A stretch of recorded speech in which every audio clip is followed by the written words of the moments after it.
Good morning, everyone. I'm here to talk to you about women under threat in Mali, in West Africa, which is the country I cover for The Guardian. In March last year, Mali, which was considered one of the most peaceful countries in West Africa, with numerous democratic transitions of power, was changed forever when a coup in the capital city, Bamako, led to Tuareg rebels seizing control of the northern part of the country, followed by a jihadist occupation that lasted almost a year. Tuareg rebels have been uprising periodically in Mali since independence from France in 1960. But after the military coup, they were able to consolidate their power and seize control of major cities and the whole territory of northern Mali. Now, there were specific patterns of sexual abuse that affected women during this period. It's important to say that Tuaregs are part of the population of Mali, and Malians from other ethnic groups and Tuaregs have been living peacefully side by side for generations. But during this period, women reported accounts of sexual assault, gang rape, and forced marriage. Forced marriage in particular has been a problem in Mali for many years. But during this period of the occupation, many women said that Tuareg rebels were offering their families a bride price to marry them, which has been done in Mali for many years. But in this case, many families were refusing, and women were being seized by force by Tuareg rebels. They then would discover that they were not only being married to one man against their will, but that they were to be shared among a number of men. And some of the accounts are truly harrowing. A young lady who's 15, called Fadimatu, said that she was seized from her family by Tuareg rebels who offered to pay $20 as a bride price for her to marry one of them. Her family refused and subsequently fled to southern Mali to protect their other children. She was held in an abandoned building where she was told to cook for the men, and she was subsequently gang raped over a period of days until she escaped.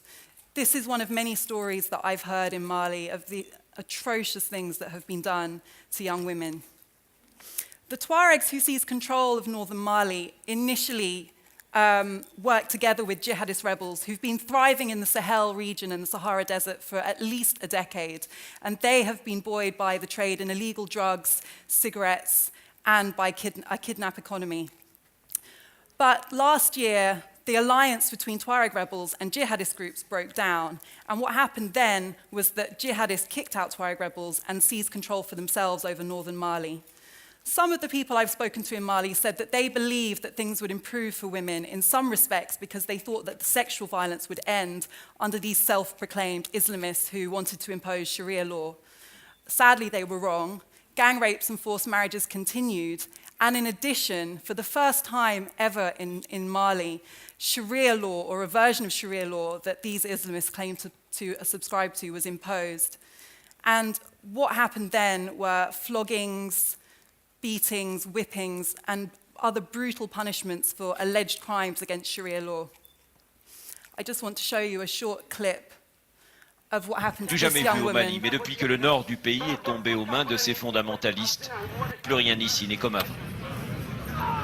Les premiers coups de fouet sont pour la jeune femme agenouillée sur le sable, elle s'appelle Zébou.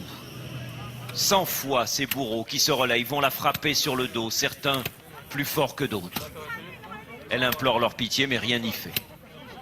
Personne, évidemment, n'osera s'interposer. This young woman was caught in a relationship outside marriage with a young man who was also flogged publicly by the jihadist rebels. This is not Islam as they know it in Mali, and I think it's important when we talk about the Islamist threat to women to distinguish, obviously, between Islam and this kind of situation. One human rights lawyer in Timbuktu put it more eloquently than I could. She said, "They want to apply Sharia law. They cut off people's arms and beat up women who have had sex outside marriage, while they themselves are raping girls and women and forcing girls to marry.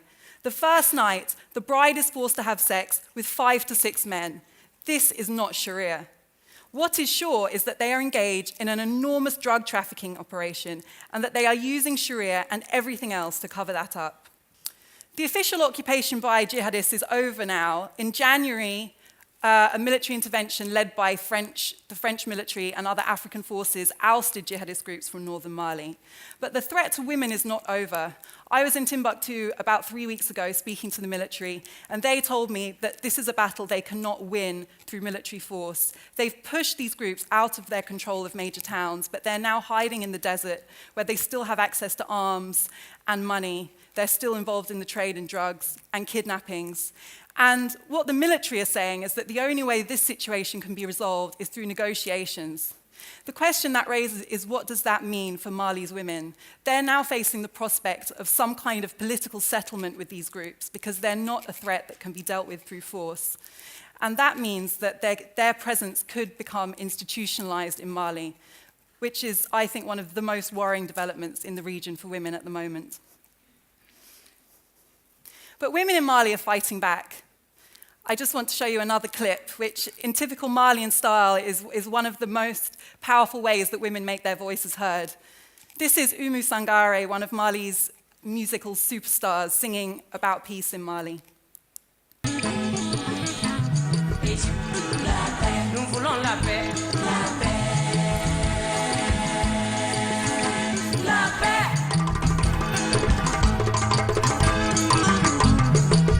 Chantons pour la paix, prions pour la paix, marchons pour la paix, aïe, dansons pour la paix. Women have been making their voices heard through music, but also, even under the jihadist occupation, they were marching, showing incredible courage. If you go to Timbuktu now, you can see the jail that women were kept in when they dared to voice dissent against the occupation. They were incarcerated in a tiny room, deprived of food and water, forced to sleep and eat and defecate in a small space with no air and sanitation. And it's really a testament to the courage of women in northern Mali that they were still willing to put themselves through that, not to comply with the demands of jihadist groups. And now another development that's ongoing is that women are insisting on giving their testimony to lawyers who are beginning to collect evidence on some of the atrocities that occurred in northern Mali. And it remains to be seen whether people will actually be brought to account for their actions. But the victims and survivors of these crimes are speaking out. Men also did fight back, and I think it's fair to say that the vast majority of men in Mali are equally horrified by what happened under jihadist rule. But I think it's important to put these things in context. And many imams I've spoken to in northern Mali said that they were not happy with the demands of the jihadists who came to them and said, these are our laws, you must apply them to women. And what some imams I spoke to said was that they didn't mind enforcing the rule that women had to cover up. But when it came to the demand that women shouldn't go out, they shouldn't wash clothes, they shouldn't sell things in the market, this wasn't sustainable because as far as they were concerned, they rely on women to keep the economy going, to take care of households. And I feel that that argument is sometimes drawn more from economic necessity and the burden on women to provide, rather than for women's rights in and of themselves. This leads to, I think, the thing I want you to take away from what I'm saying today, which is about the role of women in society in Mali, and this applies in many West African countries. Women have been excluded from power for years, and this is something that the former mayor of Timbuktu said, who is unusually a woman. Sorry, the deputy mayor of Timbuktu. In Mali, as well as in the Sahel, women are amongst the most affected by the crisis.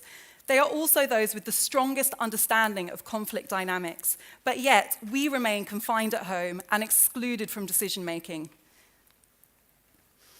I was in Timbuktu a couple of weeks ago and I saw a meeting for the upcoming election, which is scheduled to happen in July. And on many levels, it was inspiring. It was a group of young people who've come together. They're putting their support behind new candidates. They want to inject fresh life into the government, into politics in Mali, which has been characterized by corruption and theft for years. And it was inspiring to see these young people making powerful, compelling speeches about how they want Mali to change, how they've rediscovered their values, their belief in human rights and democracy, and that this crisis has brought them together. But there was a major but. There were no women in the room, not one. And I asked these young people, where are the women? Where are your sisters? Where are your friends? Where are the young women? And they told me that women are still too scared to go out in Timbuktu because they're traumatized by what's happened. And they still have it in the back of their minds that if they go out after dark, unaccompanied, they could be caught, they could be locked up, they could be flogged. And I think these psychological scars of what women have been through are now maybe the biggest threat to Mali's future. Because if they don't take part in the elections, if they don't feel able to come forward and contribute to peace building and reconciliation, then this could all be repeated again. Thank you.